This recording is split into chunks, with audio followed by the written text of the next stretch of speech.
Special assistance to states for capital investment SCI त्या स्कीमीच्या under आम्ही अप्लाय केले आणि त्या स्कीमीच्या अंडर जवळजवळ total cost of the project is 125.59 crores. तातूंतले 97.46 crores has been sanctioned by government of India आणि 28.13 crores by the government of Goa. हो आता 2 फेजीन जातलो.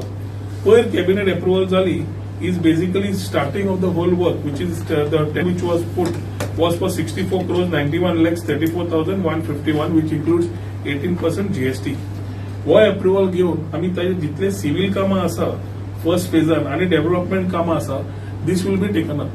Simultaneously phase 2 which will include multimedia, light and sound shows, projection mapping, छत्रपतीची जी नवी मूर्ती जी येतली थंय स्थापित जातली जवळजवळ 8 ते 10 महिन्यान we have been trying to complete this project.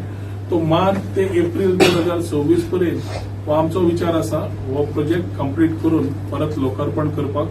गोंयची नवी आयडेंटिटी न्हय जाल्यार गोंयची खरी आयडेंटिटी कितें आशिल्ली ती लोकांपर्यंत पावची, पर्यटकांपर्यंत पावची.